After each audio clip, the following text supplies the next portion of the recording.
everyone out there in the old gaming verse. Yeah, that's right. We're cool. We're hip. Yeah, we're young, just like you. You, the lucky young person, you. We're Hack the Dino. This is our gaming cast where we bring you the past, present, and future of video games news, previews, and reviews. That's right. I've practiced since last show, and I'm very good at it now. Thank you very much. I am the fifth horseman, the apocalypse.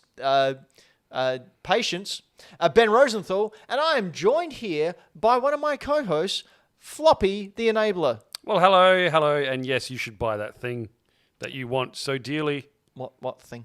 All the things that you want, buy them. Buy them Really? now, because things make you happy. Really? They do. Not experiences? No. I guess Well, experience you know what? of The buying experience of buying the thing Yeah. makes you happy. That's right. I concur. What do Things you want make to buy? you happy. I want to buy all sorts of things. Most importantly, I want to buy PlayStation things. Really? Yes. Well, we're going to be talking about what kind of We PlayStation are things going to talk a little bit about later on. I But want- before we do, Anto, Hello, are you here? I am here. What do you like to buy? I also like to buy PlayStation games. Really? Yeah, specifically ones that begin with F and F. Oh, you can FF, I can tell you that much. Floppy, Yes, mate. what are we talking about on this very splendiferous show? We are going to talk about things you might want to look out for, things you might want to pick up if you're of the PlayStation hungry persuasion. Really? Yes. PlayStation hungry persuasion. Yeah, I came up with that on the spot. Like I can't. That's quite a cacophony you put together there. It was a good one for off the cuff. So we can see a couple on the desk here. Yes. Have you finished each of these? No, I haven't finished Final Fantasy VII. Really? No, I have finished the rest. Why haven't you finished Final Fantasy VII but have finished the rest? Why have you respected and put the effort into finishing these other great games, which are clearly going to go down in history as brilliant renditions of the PlayStation genre? Why have you finished all them with all those hours and not Final Fantasy VII? Very good reason. Yes. I didn't get Final Fantasy till this year. Right, and why is that? Why did you not get? Why when it came out on day one did you not rush out and get Final Fantasy VII? Because obviously these games you've had for a while, you were excited Correct. to play them. You went out of your way to hunt them down and find them, and then Final Fantasy, like you were in the bathroom and found it in the lavatory, and decided I should probably take that. Why is that happening? Because as a teenager with not a lot of money, I bought what I could. Right, and What what was, made you, which as was a cheap. teenager, sort of living free and being a good moral citizen? What made you ignore the news reports of Final Fantasy corrupting our kids? Well, one thing in particular. I sat down and I thought to myself... Was this in the toilet before you found it? Correct. Yes, right. Good. Many, many years ago. Yes. 20 years ago or so. When I was building up my PlayStation experiences, I thought to myself, there is this game, Final Fantasy VII. Yep. I could play this. You could. However, if I played it right now, I would rob myself of the opportunity to come onto a game show / video game talk show in about 25 years. That's wrong. No, you didn't. And heckle Anto about it. Oh, right. It's funny because I had the same idea. I play the long game, mate. You did the long con. And do you know what else is a long con? I mean, Final yes, but- Fantasy VII, because it cons you into spending your time with your valuable resource of life in playing a spiky-haired Dragon Ball Z wannabe sword wielder who can't even seal the deal with his childhood friend, and a man with guns on his arms. Well, admittedly, that's pretty cool. And you've got an angel. He's not even an angel. Like, how did he even get that wing? Like, angels in the Bible don't even look like that, Sephiroth. So just calm down, you and your nipples. Anyway, Anto, what you doing there? What you talking about? I think he's pooping. Oh, he's making not another to copy launch of Final over the Fantasy desk VII. and Good. attack you. We'll be talking about that as well as much more PlayStation stuff. But first, I'd like to say thank you to the awesome Patreons on our $10 a month level. So thank you to Ash Knight, Karen Knight, Dylan the Villain, Triple Indy, Mike Towns, and Game Boy Dad. and where can they go if they want to be a Patreon or support us via money? You can go over to hackthedino.com and click on that little Patreon link and peruse the benefits of which you would like to take part in. And if you don't have any money spare, which is completely understandable, just by sharing this video, sharing our minute-long videos that I put up every single day, liking us on Instagram, liking us on Facebook, all Telling your those social friends. medias, telling your friends, getting your people to come on in and join in the show and join in the live chat. Like, we have so many people. Joining our Discord is probably the best way. We're all in there. We all chat quite a much. Join us. Sometimes we use English. Not much. Anyway, hackthedino.com. Join our Discord. It's all free. Patreon's not, but... We've all lost words. We have.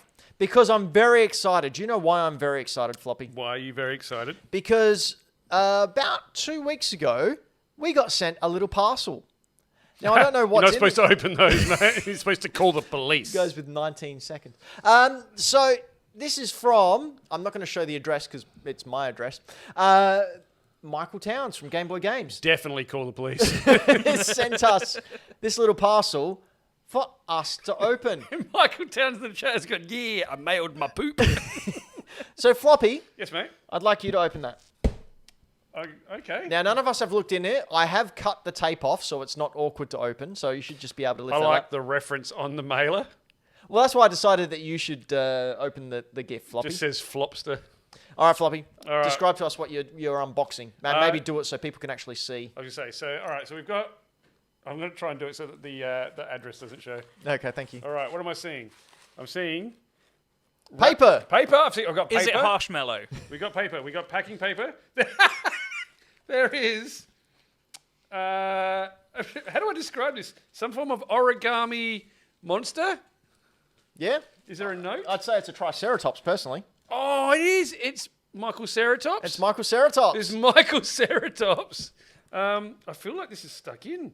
Yeah, well, what's under that paper? Michael Ceratops has some paper. All right. I'm going to check out the paper. Oh. No, I think you should look in Michael Ceratops's mouth. Michael Ceratops. Hold it up. I've just caught a glimpse. Hold it up. Okay. I will hold it up, Floppy, and No, I just caught a glimpse of what's in there. Michael Ceratops's. Okay? Just Yeah. lift that up for me. Lift that up. Lift that up. under what appears to be Michael Ceratops's vomit Yep. What is it? is copies of the floppy game. Are you kidding? No. That's amazing. It is spew, by the way. Oh, man. Physical copies of Michael Towns' Game Boy Games, The Floppy Game. There we go. In this That's Dino incredible. box, which is freaking A amazing. Dino box. Oh, man. man. So it looks like we've each got a copy of the flopping game. The Floppy Game.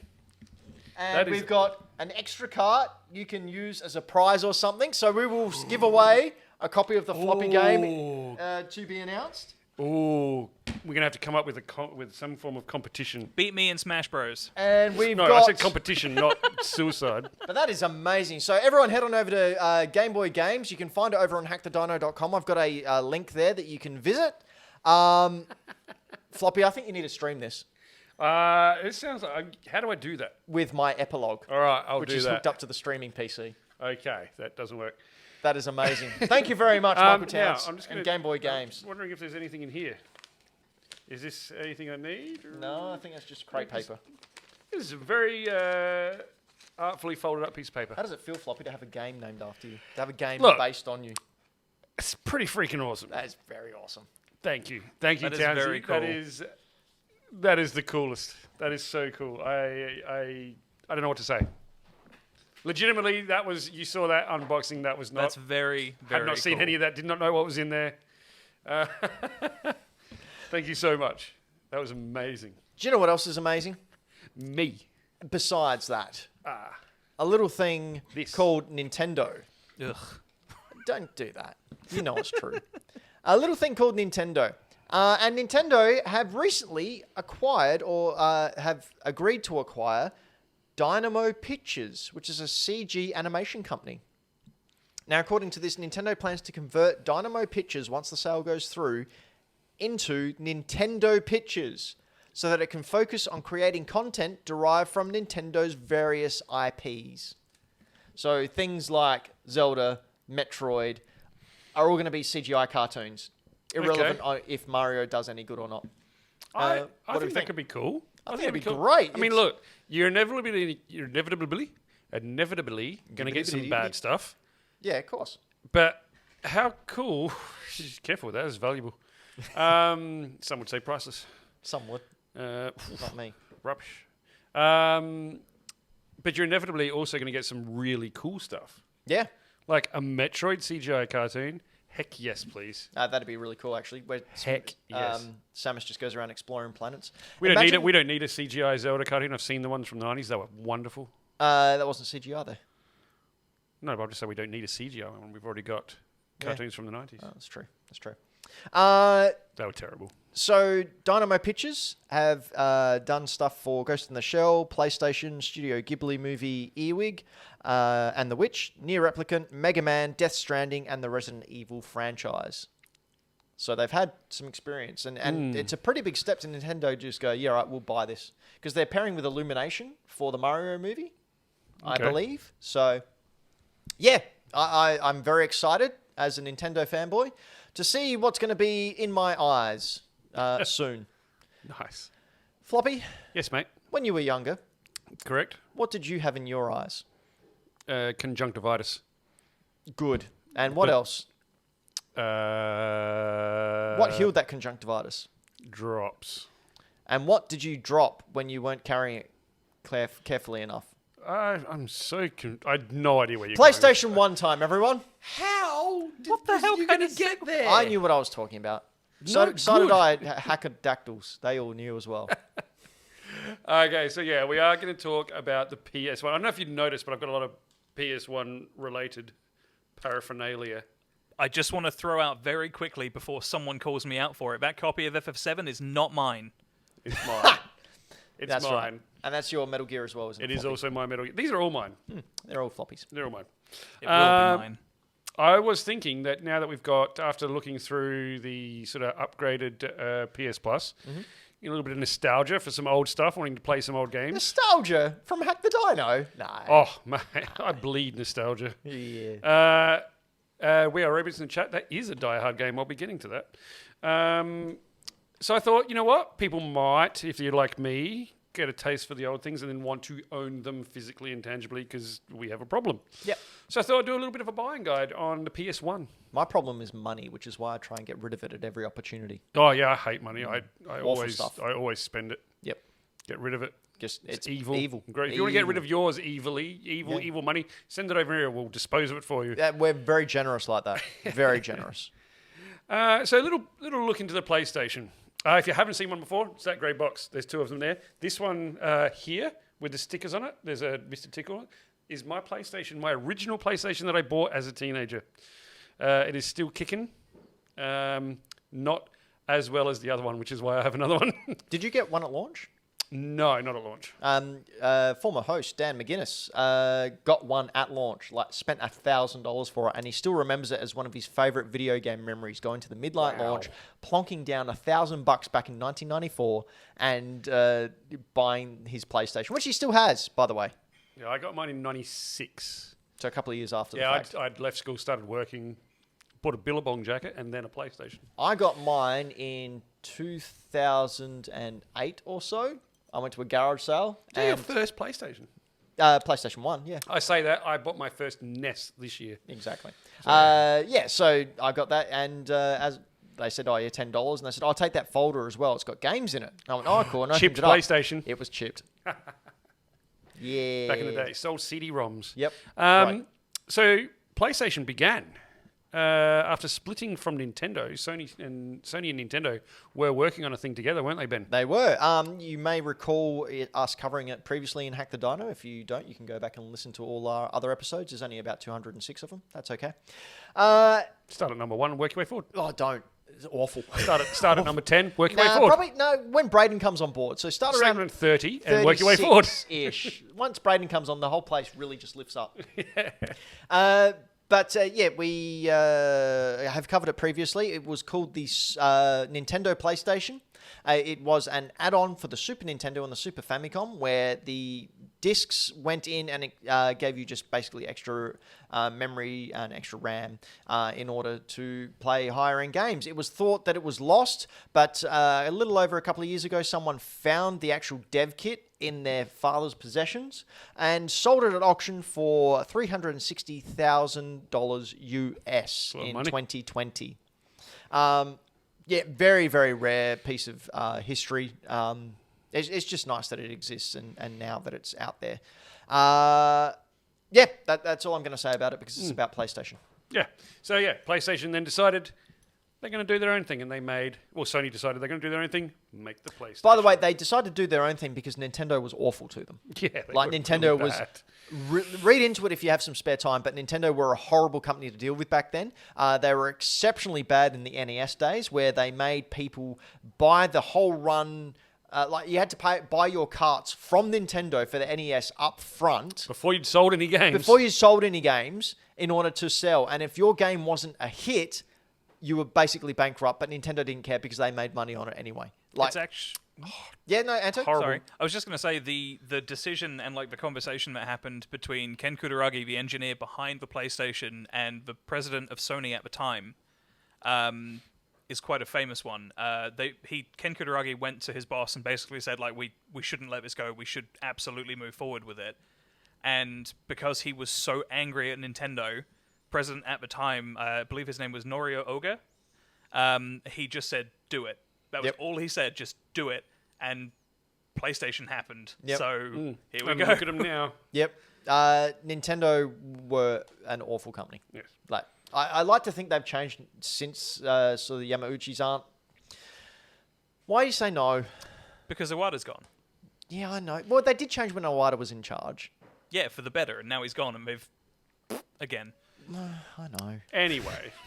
Anyway, so what you see, this grey box that you see before you launched in Japan in 1994.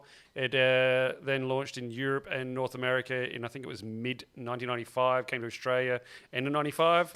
And we have CD-ROM gaming, which had been, we were talking about it before, was it the Sega Saturn? Yes. Had a CD-ROM, but whoever knew what one of them was. I've got one in my garage, actually.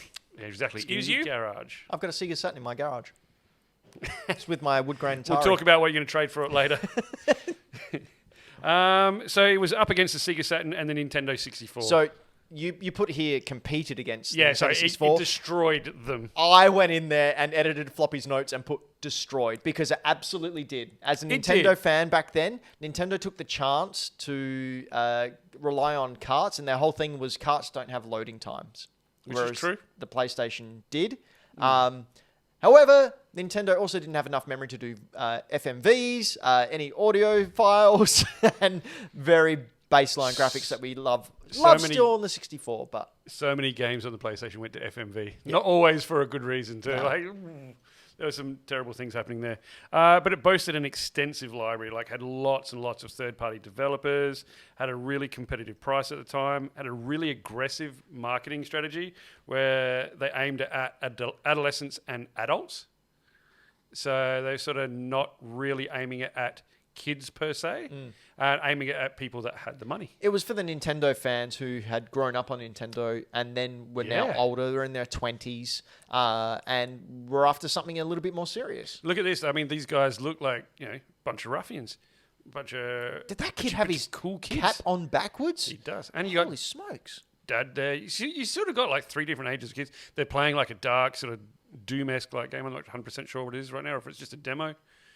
But yeah, so it was aimed at those people that were a little bit more grown up, a little more edgier. That's Legend of the Rusty Sword. Yeah, there you go.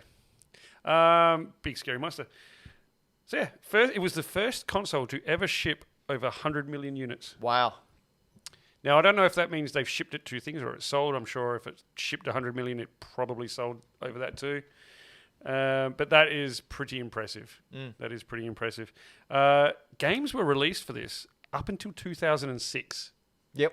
Which is like a year or two before the PS3 came out. Yep. They were still making PS1 games. Because the PS2 was backwards compatible. So you could play PS1 games on the PS2. Yep. It had a few different models. Had a number of different models, actually. Actually, it only had two different models, but it had different variations on the first one. So the first model is the one you can see here, which is just called the PlayStation, or some gets referred to as the PSX. Is that the one with the RCA?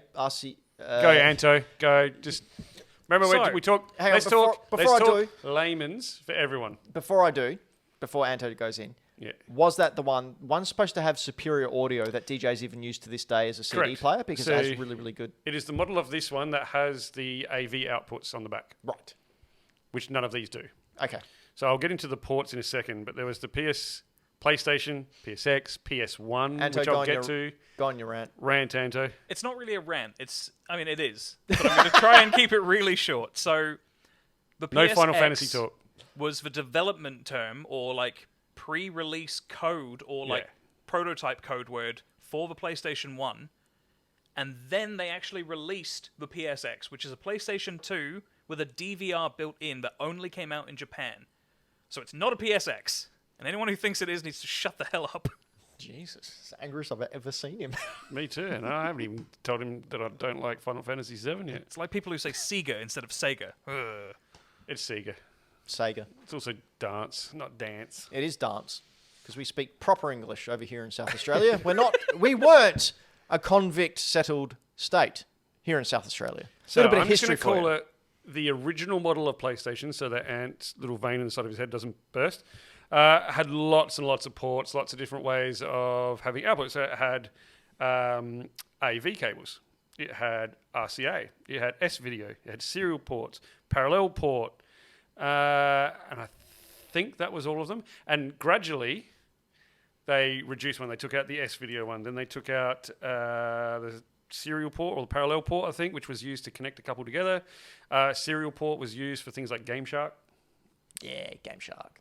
Also, all those cheaters. had an add-on, like a third-party add-on, where like you could just rip games as well. Yep. The AV ports, RCA ports were used, as we talked about before. A lot of DJs, a lot of audiophiles will use them because it had, obviously, it's Sony. Sony were known for audio and visual at that point in time, TVs, stereos. So it had a really, really good CD player in there. There was tech reasons to why it was so good. We don't need to know that. So those are quite highly sought after. But they are the very earlier ones. I think that was one of the ports. The S-video was the first port to go, and then RCA. And so it just ended up with just AV and a serial port on the end, which is the ones that I've got. It didn't take them long to crack down and decide they're not going to use all those things. And yeah. And then in 2000, so, 6 years later, they released the PS1, which was slimmer, rounder. Sorry, Anto, I actually don't like the look of it. Yeah. But it's probably because it's a nostalgia thing and I like this. I like had the square. original grey box too, like the PS1, the remodel. But Yeah. the 2001, Which one had the screen? well, I'm about to say that. So Yeah. the 2001, the PS1, the smaller model, you could purchase some. I think it was in a bundle. You could get it, or you could get it on its own. An actual little LCD screen that would clip onto it and then fold down, That's cool. making it a portable unit, which was really awesome. I really want one for my GameCube. There we go. That's the PS1. You can see just the size of it compared to the controller there. And it had a little screen that would use the serial port on the back, and then away you go. Now, the 2000 PS1 model was the highest selling console that year, even though the PS2 had been released. Wow. There it is with the screen. Was that It's like a little 5-inch screen or something. reduced price? I couldn't tell you why. I just thought it was cool that it was. Cool. That it came out there. But there. So that's the only two models that they had, different variations on the model. One thing they had many variations of was the controller. So they originally came out with the PlayStation controller. It was just called the PlayStation controller. It was essentially a SNES controller with extended grips to be able to hang on to. Had your shoulder buttons, had your D-pad, had a start, had a select, had 4 buttons on the right-hand side.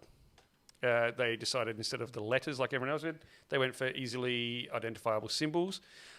I think it was cool. I'm assuming it's to do with accessibility in different areas, like countries or things. I don't know. Maybe. But I thought it was a cool idea. Yep. And it also gave them branding straight away to be able to use icons, things like that. Very smart. But not long after that, they put in a couple of analog sticks that were just popped onto the back of the controller, like we have here. So the first one didn't have these. So if you're out and about and buying one of these guys, look, it doesn't particularly matter what controllers you pick up. If you do get one with analog sticks, you're going to be able to play more games because there were some that required it. But they even had an analog button so you could turn off the analog if you didn't want to use it and just want to use your D-pad. I never played Metal Gear without the analog sticks. Mm-hmm. Did you at all? No, because I always had analog sticks. Yeah, I just wonder how that game was to play.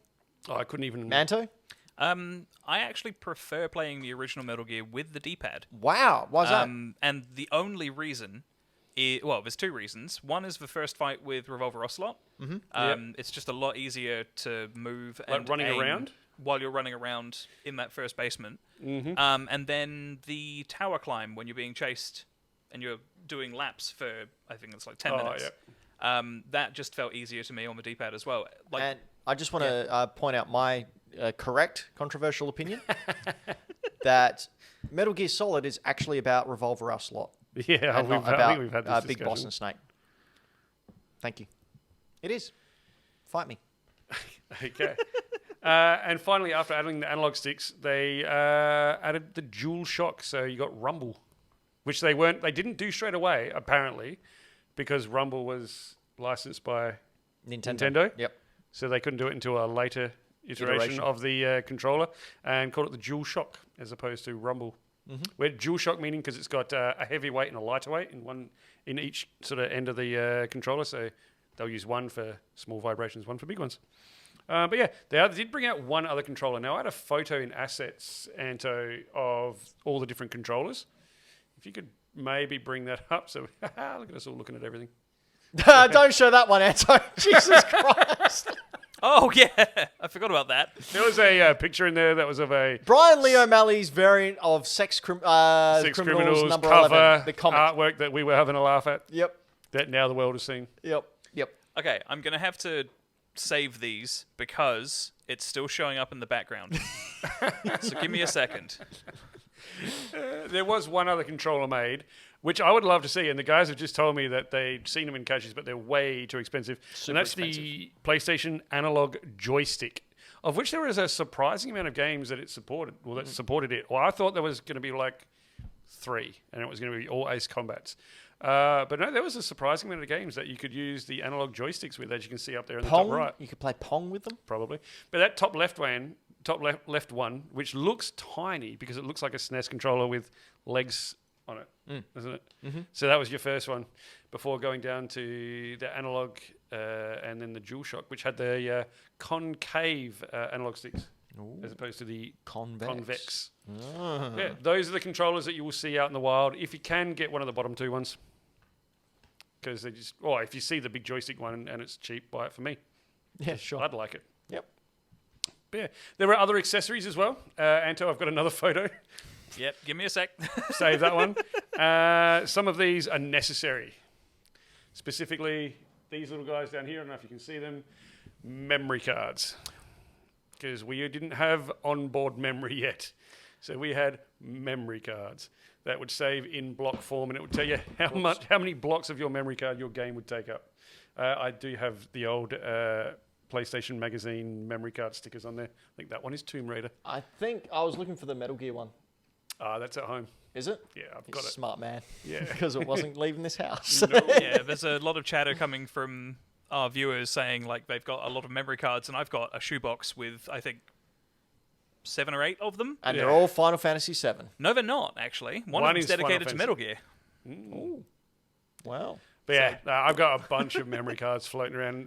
PS1, PS2, all those sorts of things. They're all similar memory cards. But yeah, so you got your memory cards, which you needed if you would like to, save your game and not have to start from the start every time.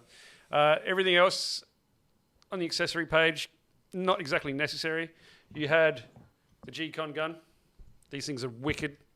Obviously, you need a CRT TV to be able to play light gun games, which is what this was for.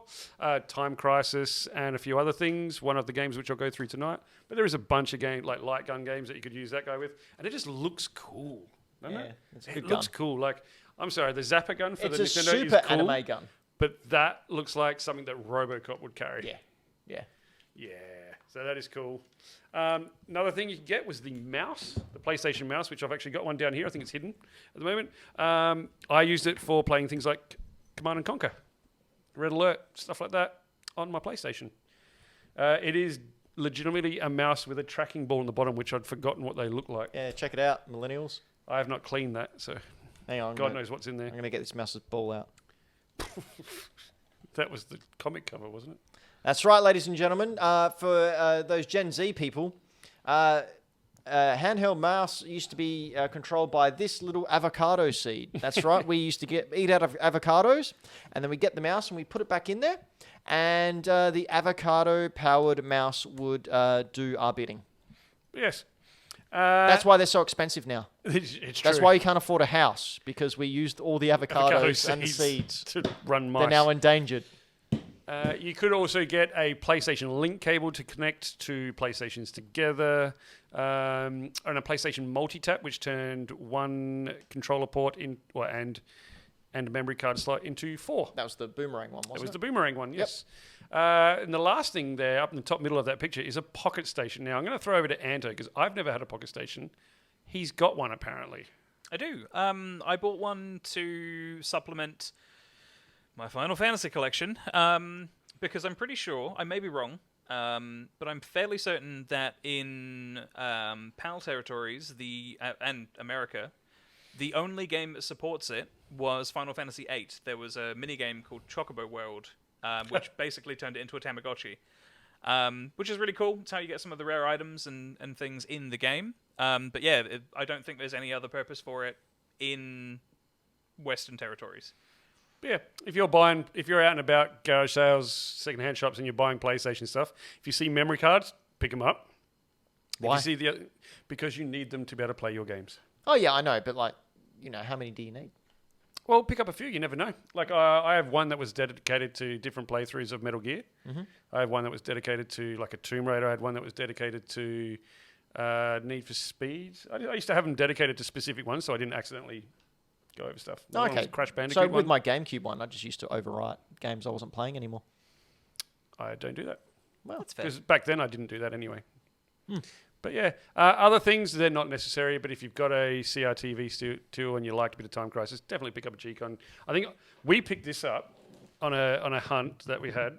I'm pretty sure I got it for next to nothing. it was like $9 or something. Yeah. PlayStation 1, we think we're saying that's the second version of the G-Con. Really awesome. But, of course, if you're picking up consoles, if you're picking up accessories, you're probably going to want to pick up some games. Good idea. We've got about 10 or 12 games here, which are our picks and some honourable mentions of games we think you should play. Yep. Take it or leave it. These are Our games that- recommendation. This would have a little sticker on it, and it'd be the little dino. It'd be little Michael Michael Ceratops, and it'd be the dino seal of approval. And it'd be going like this. Thumb up.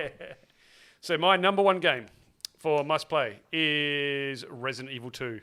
Is this guy right here. This is improved on every aspect of the excellent first game. Has great replayability because you can play as Leon, you can play as Claire, and then you can switch and do the campaigns the other way around to be able to get You can play as all of the Tofu. story. You can play as Tofu. Has an excellent story. I love the Resident Evil franchise. I talk about it all the time. This is by far my favourite of the Resident Evil stories. Yes, it has had an excellent remake on the PS4 and Xbox One and the current generation stuff. But I think it is definitely worth playing on the original PlayStation if you don't mind playing the older stuff. Purely for the things like the fixed camera angles that make it scarier. Yeah, Like, totally. They really do. 100%. You cannot peek around corners. You're like watching it's almost like a Five Nights at Freddy type thing. Yeah. You're watching surveillance cameras almost. And on corners of walls. Yeah, and you don't know what's lurking around the corner.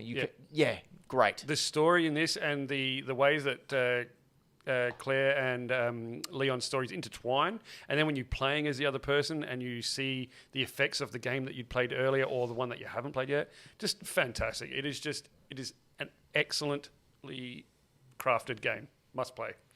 Anto, I've got the next one for you because we didn't talk about this. I don't know if you heard the last show, Floppy, but we spent an hour talking about Final Fantasy I haven't VII. listened to that part. I may have skipped that part. I mean, we didn't spend an hour talking about it, but everybody knew this was coming. There's no other everyone knew PlayStation you were game that coming I'm going to when this was coming recommend other than Final Fantasy VII. It's my favorite video game ever made. It's got fantastic, for the time, cutscenes and visuals. Mm-hmm. The storytelling is amazing. Battle system is a huge step up from the earlier Final Fantasy titles. It's become a franchise of its own, but Square Enix are treating with huge importance. There's just not really a lot more I can say about it without And let me destroying tell Ben's you, brain. certain members of Hack the Dino are treating it with huge importance. My God, I was roasting coffee the other day and came back to my phone and there was like 50 messages on the Discord between these two arguing backwards and forwards as to whether... You were arguing! We were having a discussion. Things. It was insane. About the definition of a remake. I went back and read it. It was really good. We should have kept that for a podcast. Well, you can still have it. We still can have it as a Dynamo or something. But yeah. All right. So your top reasons for people playing this game? I would just... It's probably the easiest jumping in point if you want to get into Final Fantasy. It's most people sort of my age, in their sort of 30s or heading into them. Most people started with this one because the earlier ones were very hard to find and it didn't really blow up as a series until this game. I'm pretty sure this is one of the first PlayStation 1 games to sell 1 million copies. Cool. Yep. It just hit milestones for both Square Enix and Sony, and there's a reason that this was ported to... Well, not ported. Square brought the series to PlayStation because of what they could do visually and musically with the system. I think that comes down to the CD-ROM style of the things and the cutscenes that you could do and the storytelling that you could do without having to just rely on words. I mean, it obviously looks dated compared to stuff that you see now, but I still think for the time, this was fantastic. Yeah. For anyone that grew up in that era and knew what games had been like before and then what they hit after, that sort of era was a turning point for everything. Mm-hmm. Completely agree. All right, next one is for you, Ben. Yeah, well, we're almost out of time after Anto's Final Fantasy VII talk, so I'll be real quick. Yeah. We're doing that one. Sorry, I was getting to my next one. But yeah, Metal Gear Solid. Reasons. Like, come on. It's Metal Gear Solid. It's Metal Gear Solid. You know, if you're watching Hack the Dino, you know Metal Gear Solid. You know Kojima. It's one of the best games ever made. It's my favourite game of all time. Just effing play it. Like, I think that's still going for a reasonable price. I think you can still pick it up in secondhand shops for around $80. So, not ludicrous. Buy it. And they've just announced that they're bringing them all back to the digital storefront. So, don't worry about it. Play Metal Gear Solid. Enjoy the hell out of it. Then go and read the storyline. And then come and talk to me so I can explain Play it it a few times and then read it. I had to read that entire storyline. Like, I've got a book written by fans which puts all the games into chronological order and explains it all. Yep. And I had to read it twice in order to understand it. Just saying, this is the first game that I ever played where I realised that games could be like a movie, have twists and turns, and this thing. And Kojima would be so happy to hear you say that. Oh, well, I'm sure he's listening. Well, he's watching. I'm sure he's probably a Patreon by now. Yeah. But yeah. Go for it. Yeah. All right. Anto? Actually, a very quick question for both of you about this video. Sure. Yeah. Was it like an early promo for the game, or was this someone messing around with unlimited ammo and stuff? That was a trailer. No, that was the trailer. That would have been one of the CES trailers or something. Right. Okay. Yeah. No. Yeah, it was like a launch trailer. Just popped up and said, Metal Gear Solid. May have even been the one on the demo, like after you played the demo. No, I specifically didn't get the demo trailer. Oh, okay. Because it gave away secrets. I was just shocked at how much. How much they were shooting? Yeah, you can't shoot that much. All right, next game. Oh, good. It's another Anto one. Anto, he's got the next game, Anto. Okay, so... We got video for this one? We do. I'm just bringing it up. Castlevania, Symphony of the Night. You should play this because it's probably... really easy to get your hands on. In the top 5 2D platformer adventure games ever made, in my opinion. It was the turning point for the Castlevania series being just a straightforward level-based platformer, and it turning into like a long-form exploratory adventure RPG game. It sounds amazing. Like, the soundtrack is absolutely beautiful. Gameplay is solid. Character designs are amazing. Monster designs are amazing. It's just got all of this sort of, I say tropes, but not in a bad way. Yep. It's got all the tropes of like sort of B horror movies, like your Frankenstein's monsters, werewolves, skeletons, all these crazy things. It's just fantastic. It got re-released on PlayStation 4 and Xbox in the Castlevania, I think it's called Requiem Collection, which has Symphony of the Night and Rondo of Blood in. Buy it. It's cheap. It's like $15 at the moment. It's one of the best $15 you'll ever spend. See, I knew that it had been released, but I didn't know it had been released, if that made sense. Yeah. Like, I might No. investigate that. You're aware that it was a thing, but you're not sure why or when. Yeah. My next game of, I think, must-plays on the PS1 is this bad boy over here. Mm-hmm. This is the Die Hard Trilogy. This game is probably, on this table, probably the most affordable and easy to get to. Now, when they marketed this, they really punched into the whole movie aspect of it, using, as you can see now, clips from the films and everything like that. There's actually 3 games in one. So it does play the first 3 Die Hard films, but it does, each film is in a different genre of game. So the Die Hard 1, Nakatomi Towers, is a over-the-shoulder third-person shooter. Right. So you're running around, so an adventure game essentially. So like a twin stick shooter? No, like say Tomb Raider. Okay, what was the Die Hard game? Am I thinking the arcade game that You was may a first-person shooter on rails? No, because we're about to get to that one. Because okay. Die Hard 2, which was set in the airport, is a light gun shooter. Or the airport with the lava pit in the middle of it. Is the light gun. Right. So it was a first-person shooter on rails. So you could use your light gun. You could use the mouse, or you could use your analog sticks on your controller. So different experience again on the same game. And then you had number 3. You had Die Hard 3. It was a driving game. So you would race from point to point in a specific time limit, dodging things on the roads of New York City to get to the bombs. Like Crazy Taxi. Yeah. Jeez. It was great. It was phenomenal. I heard an interesting fact, just to completely change the subject, but No, go for funny fact. So Crazy Taxi came out, right? Yep. And then Sega developed that. Then EA went, hey, we can do that, and basically cloned it and did Simpsons Hit and Run. And then Sega sued EA for copyright because Sega had the propriety on the arrow that comes up to tell you which way to go. Oh, no way. And because EA used that, Sega won. And they weren't allowed to do that anymore. And then, like, all the game companies came together and did and that's how the map that we use today is created. Yeah, down the mini-map. The mini-map was created. Far out. All there because you go. Sega went, no, you can't copy us. And EA went, all right, we'll do something else then. Because EA is not problematic at all and hasn't been since. Never. Good company, EA. Well done. Now, the next one, Ben, is your game, but I could not, for the life of me, find a video for this specific one because this is a specific pack. It is a specific pack, and it's one that hasn't found its way into my home yet, but it is the Chrono Trigger, and I think it's Final Fantasy VI, Anto? You don't know? I don't know. It's one of the Final Fantasies. It's either 6 or it's 8. I'm pretty sure it's 6. But it was a combo pack. It was the very first time... It was the Super Nintendo version of Chrono Trigger, but it also had the Akira Toriyama came back and redid cutscenes. And they're all animated cutscenes that we have in the Game Boy now. I remember when these were released, I downloaded the cutscenes and just watched them over and over and over and over again. I was so in love with them. Like, they were episodic. And I was also obsessed with Dragon Ball Z at the time. And, of course, Akira Toriyama is responsible for Dragon Ball Z as well. So are they the cutscenes that appear on the 3DS? Yes, Yep, exactly okay. the same. Fantastic game. Final Fantasy, yeah, whatever. But if you have the opportunity to get... This is probably the most affordable Chrono Trigger. That was Frog? Yes. There you go. Yeah, the one that looks like a frog is frog. Who'd Or have thought? Kaiju in Japanese, because Japanese Kaiju So you would is say frog. this is the most affordable Chrono Trigger? Yeah, you can probably pick this up for about $60 to $70. Oh, wow. Okay, I was expecting you to say heaps more. No, so the DS version now is at $100 to $200, and of course the Grail item of mine, the cart, the US cart, of Chrono 700? Trigger, no, 7 to 1,000 now. Yeah, right. It's big time money.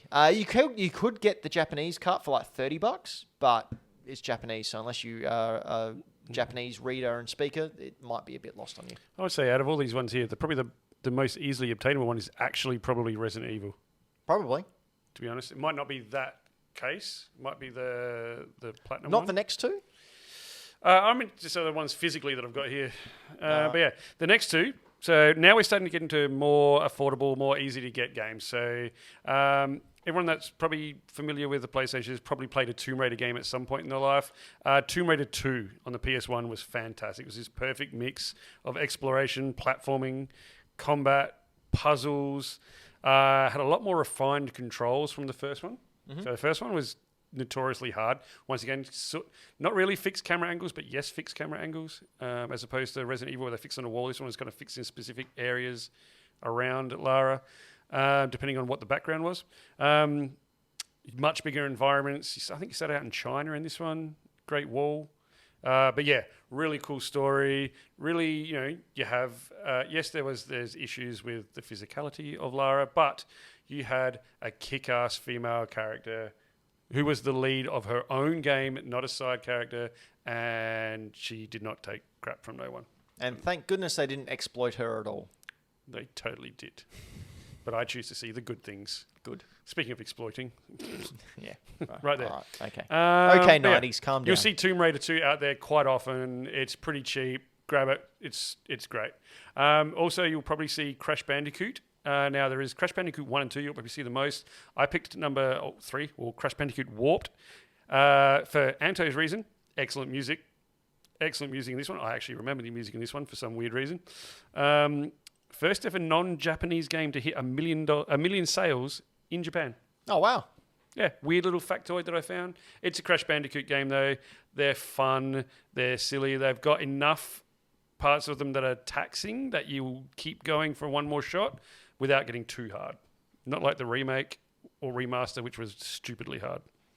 Next one, Street Fighter Alpha 3. I'm not going to go into it too much because if you don't know what Street Fighter is, what the hell? But this is probably one of the best, if not the best, Street Fighter version you could probably get. Anto, you'd agree with that one? I think I would agree that it's probably the best version of Street Fighter Alpha 3. I remember this one being what I thought the coolest looking one. You had a lot of the Street Fighter 2 cast come back into this final iteration. Big, massive sprites, fluid gameplay. It was just on the cusp of Street Fighter 3 coming out. So they were sort of experimenting a little bit, not so much with the parries, but there was the super moves and the charge bar, a lot more reminiscent of what you see in Street Fighter 3 than you do in sort of Super Street Fighter 2. Yeah, was Alpha specifically this one? This was where like grooves and things were introduced. Correct. And different playstyles. Yes. Yeah. This was where they got a bit more experimental before settling on the system with parries and red parries in Street Fighter 3 And this also onwards. came after they did all the whole Marvel vs. Capcom, which were the really big, fun button mashes. So they sort of incorporated some of that as well, and just having a good time. I remember being able to play this and actually being able to win some matches. Because it Looked. It was the first one I thought looked really cool. Like I really liked the backgrounds. I really liked the character designs. It looks brilliant. They need to go back to that kind of look. Another one that was one of my favorite games on the PS1 is Medal of Honor. So I'd never really got into the Call of Duties, but I played the heck out of Medal of Honor. So fun fact: Steven Spielberg created Medal of Honor. He was making Saving Private Ryan and decided he wanted to do a video game which was not just a video game for fun, but it actually took historical lessons and taught people stuff as well. Yeah, right. So in between each mission, you would get a little rundown of the actual mission that happened. And you would get some little some FMV footage. It was really, really cool. Going back and looking at the levels are not very they're not very long. There's not a lot of people or units around. But the fact that it took that story and wasn't afraid to show dark side of war. Yep. Without glorifying it, without making it too dark either. It was awesome. It was a lot of fun. It did have a multiplayer, which I thought was kind of cool as well. Don't know why you've given this to me. Gran Turismo 2. That and the next one was meant to be the other way around. Okay. Gran Turismo 2, look, it improved everything on the first game. It was the Forza for PlayStation before Forza was Xbox. It was the simulation racer that everyone talked about. And number 2, you got an unprecedented 650 different cars you could race. Wow. On a PS1 game. Pretty sure that's 27 more than tracks. what the newest one launched with. Sorry, mate? Isn't that more than what the newest Gran Turismo launched with? Probably. I couldn't tell you. But yeah, this was the racing game. Like, if you wanted to have a simulation racer, it was Gran Turismo. It was Gran Turismo 2. It was unreal. Yeah. Last one, Ben? Last one we talked about previously. It's the Spider-Man. Real fun time. Was the first game, I think, that went from a side-scrolling to a third-person. I believe so. Swinging around New York City for the very first time. Again, it's not the perfected way. For me, that's the Spider-Man movie number 2. But yeah, this was a great game. You could combo. You could chain combos. You actually felt like Spider-Man, and it was based off the excellent Spider-Man animated series, Correct. Which part of the reason why that animated series was so good was because the writers had never even really read Spider-Man, didn't really know much about it other than he was a superhero. So they decided to focus on Peter Parker and not Spider-Man, without knowing that that's like the very essence of Spider-Man. It's Peter Parker and how being Spider-Man affects his life and his relationships with all his co-hosts. And the narrator of this? It's not Bruce Campbell. It was someone else, though. It was someone else of importance, and I thought you knew Was who it it was. Stan? No, I can't remember, but I thought you did know. No. Damn it. The narrator of the Spider-Man movies was Bruce Campbell. Bruce and Campbell. He just And of some of the slung later crap on you. games. Yeah. But yeah, no, this game was fantastic. It was so much fun. It was the first time I played a game as Spider-Man and felt like Spider-Man. Yeah. Cool. Those are some games, if you see those out there, pick them up, play them. We think they're worthwhile. Yeah. There are some honourable mentions. I'm just going to run through them. Things like Tenchu Stealth Assassins was fantastic and hard. Wipeout is an excellent F-Zero-esque racing game for the PlayStation. Soul Reaver Legacy of Kain's really cool. Oddworld Abe's Odysseys, great platformers. Rayman, Parappa the Rapper, Tony Hawk Pro Skater, Driver, excellent rate. But one I would like to point out, and I don't know if you have heard of it, I'm pretty sure Anto would have, was Vib Ribbon. Vib Ribbon. Yes, I have. Is that the... Vib Ribbon. That's the case that's black with a very bunny... Yes. It's got like Vectrex style graphics. Yeah, It's that super game's cool. super expensive now. Yeah, It's Yeah, crazy. so this is a game where it's a platformer where the environment is decided depending on what music CD you put into the PlayStation. Yeah. It responds to the music CD no matter what you put in there, and that's how you get the environment in the game of a platformer. It is very, very cool. I would love to play it. I'd never heard of it until a little while ago. I had heard of it, didn't know what it was. King Kaiju has a copy of it. Of course and it I does. believe it's one of Dan's favourite games as well. That doesn't surprise me. Yeah. But Yeah, it's super wacky. Even the original stages and music that it comes with, like as a base game, surprisingly hard. Because it's as Floppy described, a platformer, but it's like a rhythm game at the same time. Yeah. I made the mistake when I got the opportunity to play it before I left the UK of putting a Dragon Force CD in, and it didn't go well. It's just a nightmare of shapes and button prompts that playing for your first time, not a good idea. So you really want to put some like classical music in there to start off with? Yeah, slow-paced stuff. Let's put some Beatles in there, some nice simplistic like slow chords. rock. I guess sort of generic pop music would be a good place to start if you wanted to get into it, but Twinkle, Twinkle, Little Star it is. There Yeah. it is. Speaking of Twinkle, Twinkle, Little Stars, how I wonder how we quiz on your face. Yep, that's the song. This is Quiz on Your Face, our multiple choice video game questionnaire quiz time fun for happy pants. Fun for happy pants. I have 4 questions here, 2 from me, 2 from our beloved Patreons, Dylan the Villain and Michael Towns. I'll ask a question for multiple choice possibilities, and Floppy and Anto will call out their name if they think they know the answer. The scoreboard, as it stands now, we have Ben S. from the Toy Power Podcast on 1, Jazz on 2, Trent from Toy Power Podcast also on 2, Braden is on 5, and at the top, after having the quiz all to himself last week and only getting 1 question Quizzed on his right, own face. he quizzed just the once. He wasn't able to get a double or triple pump. Anto, Who does really? usually it's on the belly. Anto, And there goes PG. Anto's on 18 and Floppy's on 18. So we're tied. Is what So you're you're saying. tied. You're tied. Okay, here we go. Question number 1 from Michael Towns from Game Boy Games. Between 1999 and 2002, the top 5 best-selling games in Australia were from which series? Hang on, what was the timeline? Sorry? What was the time frame, sorry? 99 to 2002. Okay.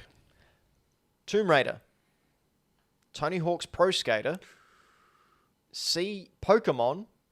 Or D. Russell Grant's Floppy. Astrology for Nintendo DS. and, Floppy? It's got to be Pokemon. It is Pokemon. So Floppy on 19. That was a bit of an easy one from Michael Towns. just Yeah. going to throw it out there. I had no idea because, again, people are focusing on Australian questions, not generic ones. Well, it's almost like the whole world's against you. That's pretty generic. Like I'd assume Pokemon It's would be the Pokemon. best, See, I would bestseller have everywhere. assumed, based on the times, like the time frame, I would have assumed Tony Hawk's because that was when it was super popular around the rest of the world. Between 99 and 2002, Anto, were there 5 Tony Hawk games released? And were they all top sellers? See, I didn't know there were that many Pokemon games released in a span of 3 years. Maybe so... two. It's Pokemon. Like, look They at them all. got two. They got two. They release in pairs. Triplets. Yeah, I guess. Okay, here we go. I'm going to have to shoot an image over to you in assets after this is done as well, Anto. Okay. Which computer was the PlayStation 2 look based on? The Amstrad CPC 62018, the TV Game 15, the Pentium 2, or the Atari Falcon 030 Microbox? Anto? The Amstrad? Hang on, I've moved my page. Incorrect. Oh, wow, okay. Do I guess or do I just get that point? No, you have to guess. Say them again. TV Game 15, Pentium 2, or the Atari Falcon Oh, I'm an 030 idiot. I know what it Microbox? is. Well, it's not the TV Game 15 because I can see the box up there. You You've say learnt. Pentium? Pentium 2. So the other one, whatever that is. D, the Atari Falcon? Sure. Correct. Oh, And I don't even know what the fuck that is. Anto, I'm just forwarding you a link so we can bring it up and you can actually see what it looks So we're like. talking about the original PS2, right? Like The big original fat guy. PS2. So we know what the big fat PS2 looks like. Mm-hmm. Anto's going to bring up a picture of what the Falcon... Or a comic, depending on what he presses on. There you go. Okay. Yeah. There all right. you are. And kind of looks like the PS5. Yeah. I thought that was pretty cool. There you A go. little bit of video game history there. 'Cause that's As what we soon do. as I answered, I was like, crap, Did you know that though? Yeah. Oh, wow. I did not. I knew don't it was, know what the one you said Amstrad. I don't know what the Amstrad looked like. I knew it was a computer beginning with A, and I got the wrong one. Dylan the Villain asks, Atari ET is known for being horrible. How long did it take to create the game? Oh, floppy. Floppy? 6 weeks. Wow! Yes! Well done. Correct. Did you watch the documentary? I've watched it before. I just know that. It's one of those weird, stupid facts that's stuck in my head from Well- a documentary I watched probably 10 years ago. There you go, Dylan the Villain. You didn't stump Floppy. By the way, going into the final question, Anto's on 18, Floppy's on 21. I'm back, baby! To be fair, if I were a bit quicker, I would have gotten it because I knew, but... Well, Floppy's that's not quicker to on be the fair. trigger, I That's guess. just you being slow and not playing the game correctly. Well, I thought we had to listen to the options. Harsh. Final question. What year was the development studio Rare founded? Was it A, 1975, B, 1985, C, 1995, or D, 1990X? Anto, Anto? 85? Correct! What's 1990X? Yeah. Just generic any time in the 90s. Yeah. That would be correct. every future, and it wouldn't be correct because it was 1985. Oh, was it? Yeah. Oh, okay, sorry. Because they made Battletoads on the NES before they did Donkey Kong or anything else. They made games long before that. Yeah, exactly. They were making NES games. They made Cobra Triangle, I believe. Made what? Cobra Triangle, which was a boat racing game. Speedboats. Oh, There you go. I would never have got that one. That would have been a total guess. And I probably would have guessed 90s. So at the end of that, Ben S on 1, Jazz on 2, Trent on 2, Braden on 5, Anto on 19, and Floppy on 21. But... Oh, what? Secret question? 5? No, I'm just going to wrap it up. We've been Hack the Dino. This has been our gaming cast where we bring you previews, news, and discussions on the past, present, and future of video games. But that's not all we do. Floppy, Yes. what do you do? What do I do? I like long walks in the park. Mm-hmm. I enjoy a spot of gardening. This is all bollocks. No, I do doing those. I don't like long walks on the beach. The beach is too much sand. It gets everywhere. It's coarse. Hey, sand. Yeah. I don't like the beach. It scares me. The ocean does. No, you can shoot over to Floppy Plays Games on Sorry, you can what? Instagram. Shoot over to Oh, okay. Floppy Plays Games on Instagram, where you can see photos and comments of things that I've purchased to put into my collection, to play, to look at longingly from my couch. Yeah. Last couple of things. I think I've actually made a couple of posts in the last week or two, which I've been slack on this year. Some of my recent pickups. Oh, one of my recent pickups that Ben and Antu got really quite excited at. I didn't Yes. even really realise why. Yep. So explain what we can see in that picture there, Floppy. So which one would you like me to explain? The Nintendo Metroid one? Yep. So my latest Nintendo collection, we're not all in the same last week, but they're just the latest Nintendo things I bought was Sonic Mania, which I tried to play with my kids today, and they said it was too hard and too fast, and they don't like it. Mortal kids. Kombat, yeah. Smart kids. Mortal Kombat Armageddon, which is like the worst Mortal Kombat game Awful. ever, but if you see it for not very much, you grab it. And a copy of Samus Returns, which I bought from a local retailer for not very much money. Well, you showed it off in our Discord, and Yeah. both Anto and I went, "What? How did you find that? What?" And then I went, I wonder why they're so funny about that. And then I looked up what it sells for, and I did not pay anywhere near that. No. Just for But it's reference, I've got the DS that came out with that game, and the DS that comes out with that game is like $500 or $600 It's now. so good. Yeah. That's the gold and red one. Yep. Yeah, it looks really nice. But yeah, I bought that because I played Metroid Dread last year and loved it and want to play more. Anto, what do you do?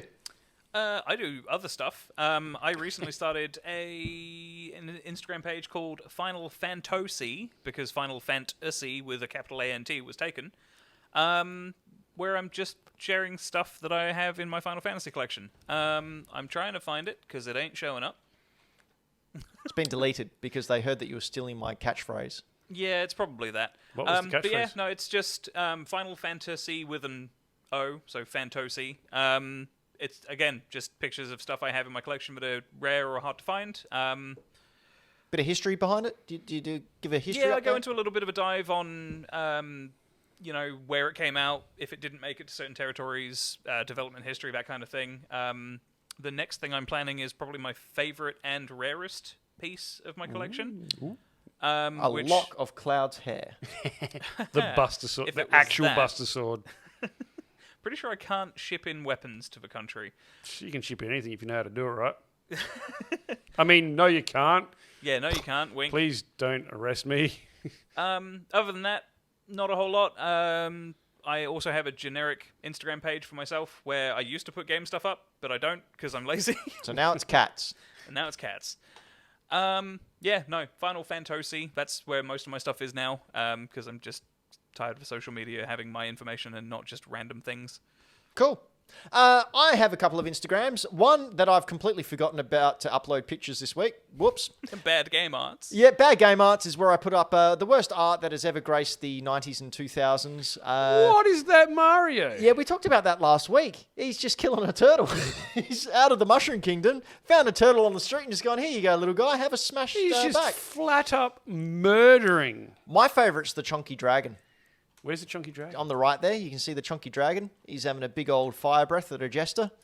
They're having a real good time. Yeah, so right. Bad Game Arts with Bad Game Art with an S on the end because Bad Game Art was taken. That's right. I came up with that catchphrase first. Anto stole it, and I will be suing him. He will be hearing from my lawyers and Right, will be gotcha. paying me all the residuals that come from Final Fantasy or whatever that is. Bad Game Arts, ladies and gentlemen.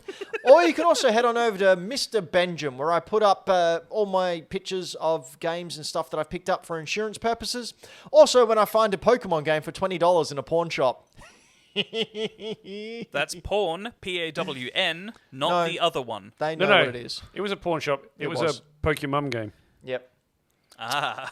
Got to catch them all, and by them I mean diseases. Yeah. Look at that one. Watch one. This is one of your shelf. All your box, like. Oh, that's a 64. video. That's a video that I put together of just showing off my collection very, very quickly. Look at the other It's a creepy good one time. of you in a suit about to stick your finger up someone's bum. That was last weekend at World Series Wrestling. That's a I was guy that there. lost his jacket if ever I saw one. It certainly is.